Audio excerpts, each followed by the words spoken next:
think almost everybody during COVID, while they were stuck in their apartments, how were your dreams, right? Mine were great. Right, so everyone had a nightmare of some kind. And guess what? There's an aria for that.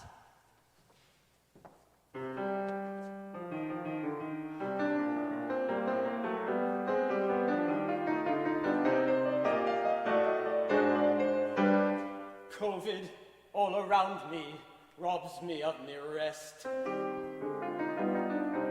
COVID, endless COVID, my ardent soul encumbers. COVID, nightmare-like, lies heavy on me chest and weaves itself into my midnight slumbers.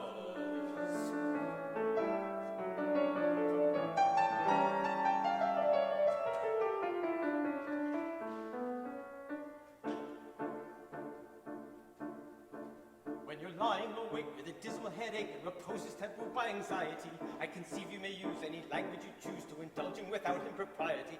For your brain is on fire, the bedclothes conspire of usual slumber to plunder you. First your counterpane goes and uncovers your toes, and your sheet slips demurely from under you. Then the blanketing tickles, you feel like mixed pickles so terribly sharp as the pricking, and your heart you cross and you tumble and toss till at night from twixt you in the ticking.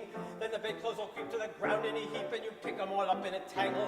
Next your pillow resigns and politely declines to remain at its usual angle.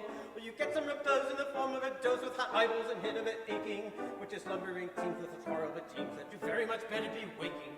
For you dream you are crossing the channel and tossing about in a steamer from Harwich, which is something between a large bathing machine and a very small second-class carriage.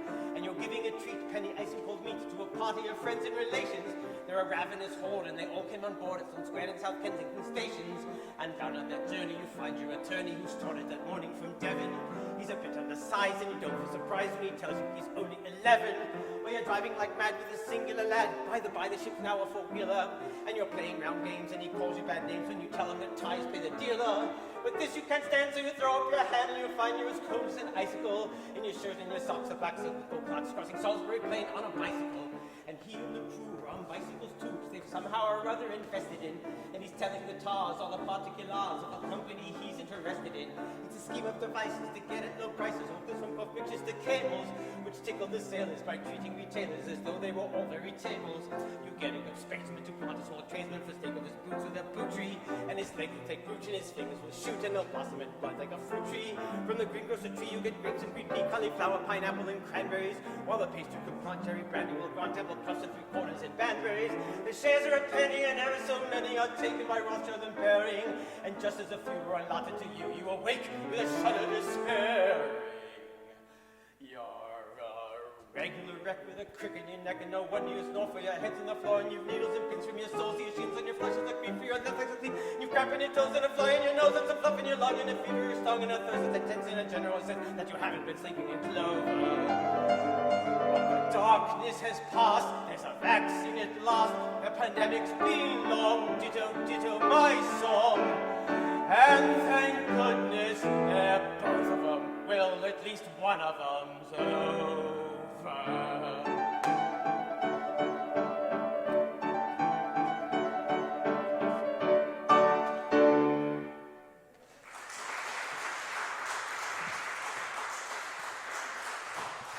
That was Druker, who wrote his own alternate lyrics for his song.